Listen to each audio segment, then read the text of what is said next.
Hello hi नमस्कार. आज एक मस्त रेसिपी घेऊन आलेली आहे अख्खा मसूरची. अख्खा मसूर हा आपण धाब्यावर ज्या पद्धतीने खातो त्या पद्धतीने तो कसा बनवायचा अशी मी रेसिपी तुमच्याबरोबर शेअर करते.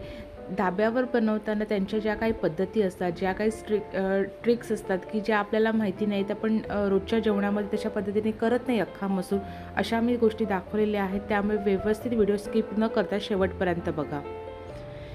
इथे मेजरिंग कपचा 1 कप मी अख्खा मसूर घेतलेला आहे. तो रात्रभर पाण्यात भिजत घालून ठेवला होता. तो स्वच्छ धुवून आता पाणी चेंज करून त्याला कुकरला 3 ते 4 शिट्या करून तो आपल्याला शिजवून घ्यायचा आहे.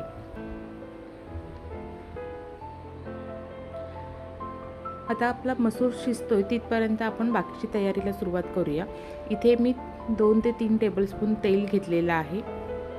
तेल चांगलं गरम झालं की त्याच्यामध्ये 1 टीस्पून आपण जिरं टाकून घ्यायचं आहे. आणि इथे आता आपल्याला ना कांदा जरा जास्त क्वांटिटीमध्ये लागतो, त्याच्यामुळे इथे कांदा आणि चिरताना बारीक चिरायचा. आणि त्याच्यात मी इथे मोठे एकदम 3 कांदे घेतलेले आहेत. तुमच्याकडे छोटे किंवा मध्यम आकाराचे असेल तर 3पेक्षा जास्त घेतले तरी चालेल, कारण की ह्या रेसिपीला कांद्याचं प्रमाण थोडंसं जास्त असतं नेहमीच्या आपल्या भाज्यांपेक्षा. त्याच्यामुळे इथे कांदा आपण आता छानपैकी तेलावरती परतवून घेऊया आधी सुरुवातीला.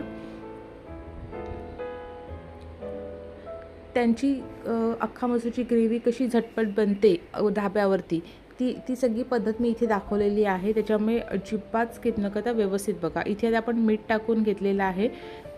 मीठ टाकून कांदा आपल्याला शिजायला पटकन मदत पण होते आणि आपले चवीनुसार मीठसुद्धा आपले टाकून होते. आता तुम्हाला एक मी ट्रिक दाखवते की धाब्यावरती जेव्हा त्यांची जी एक ग्रेव्ही असते, ग्रेव्हीचं जे टेक्स्चर असतं, इथे आपण घेतलेलं आहे 1 टीस्पून खाण्याचा सोडा. खाण्याचा सोडा टाकल्यानंतर कांद्यामध्ये जो काही चेंज होतो आणि कांद्याचं जे ग्रेव्हीला त्यांना जे टेक्स्चर लागतं, आणि अगदी आपल्याला 5 मिनटात कांदा शिजवून, म्हणजे 5 मिनटं पण नाही, 2 मिनटात आपल्याला एक ग्रेव्हीचं एक टेक्स्चर लागतं जे आपल्याला हॉटेलमधल्या ग्रेव्हीला वगैरे असतं, तशा पद्धतीने मिळवायचं असेल तर अशा पद्धतीने ते त्याच्यामध्ये खाण्याचा सोडा वापरतात. आता इथे खाण्याचा सोडा टाकल्यानंतर तुम्ही लगेच बघू शकता कांद्यामध्ये किती चेंजेस होत गेलेले आहेत. आणि आपल्याला बराच वेळ शिजवून ते टेक्स्चर आणायला वेळ लागतो, ते लोक खाण्याचा सोडा वापरतात त्याच्यामध्ये, आणि अशा पद्धतीने हे टेक्स्चर 5 मिनटाच्या आत आणतात. त्याच्यामुळे तुम्ही बघू शकता आता ग्रेव्ही एकदम कांदा कसा एकदम मऊसूत असा एकदम पेस्टसारखा तयार होत चाललेला आहे. जे आपल्याला शिजवायला बराच वेळ जातो, त्यांच्याकडे तेवढा वेळ नसतो, त्यांना पटापट बनवायचं असतं, कारण का धाब्यावरती तशा पद्धतीने ज्या पद्धतीने गर्दी वगैरे असते त्यांना इतका वेळ शिजवत बसायला वेळ नसतो. त्याच्यामुळे ते अशा पद्धतीने इथे करतात. इथे मी 2 मोठे चमचे गरम मसाला घेतला होता, 1/4 टीस्पून हळद घेतली आणि 2 मोठे चमचे लाल तिखट घेतलेलं आहे. आता हे सगळं आपण त्या कांद्यावरती टाकून सगळं मिक्स करून घेऊया. आता मसाले टाकल्यानंतर सुद्धा तुम्ही लगेच बघू शकता अगदी आपण मिक्सरमध्ये फिरवतो जसं स्मूथ पेस्ट वगैरे करतो, तशा पद्धतीने ही कांद्याची ग्रेव्ही तयार झालेली आहे.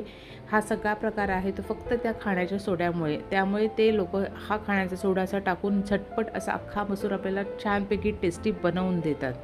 आता हे बघा, ही आपली ग्रेव्ही छान तयार झालेली आहे. तुम्ही पूर्णपणे बघू शकता की टेक्स्चर किती चेंज झालेलं आहे आपल्या ग्रेव्हीचं. आता हे सगळं व्यवस्थित असं आपण मिक्स करून घेतले. आता आपला अख्खा मसूर शिजलेला आहे, तो आपण अख्खा मसूर ह्याच्यामध्ये टाकून घेऊया.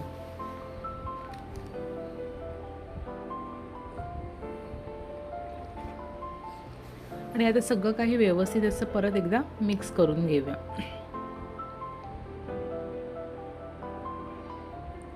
करायला सोपी, खायला टेस्टी, पण ह्या काही गोष्टी असतात की ज्या आपल्याला माहिती नसतात, त्या गोष्टी मी इथे दाखवण्याचा प्रयत्न केलेला आहे. आता सगळं व्यवस्थित आणि जर तुम्हाला अजून ग्रेव्ही थोडीशी पातळ पाहिजे असेल तर अजून त्याच्यामध्ये थोडंसं पाणी टाकलं तरीसुद्धा चालेल. आता इथे अजून एक त्यांची ट्रिक दाखवते की इथे आपण तेल गरम करून घ्यायचं आहे. आता तेल गरम करून घेतल्यानंतर इथे मी चाट मसाला आणि काश्मीरी लाल मिरची पावडर, की ज्याने फक्त कलर येतो, तिखटपणा येत नाही, ते आपण त्या तेलामध्ये टाकलेलं आहे. आणि इथे लसूण घेतले, 10 ते 12 लसूण बारीक चिरून घेतलेली आहे, ती आपण त्याच्यामध्ये टाकायची आहे.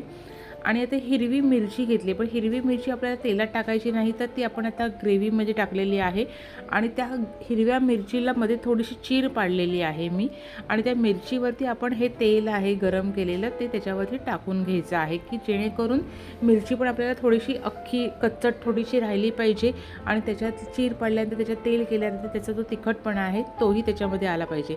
इथे मी असे आल्याचे तुकडे बारीक कापून घेतलेले आहेत उभे असे, ते अजून एक्स्ट्रा आपण त्याच्यामध्ये टाकून घ्यायचे आहेत जे आपल्याला त्याच्यामध्ये ते खायला मिळतात की त्याने एक टेस्ट अजून छान येते खाताना असा आल्याचा तुकडा मिळाल्यानंतर।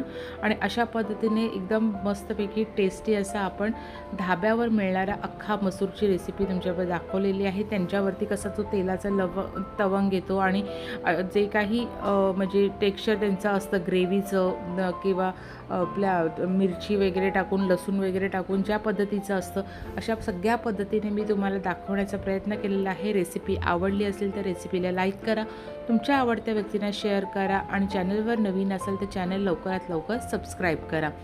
चला तर भेटूया नवीन व्हिडिओसोबत।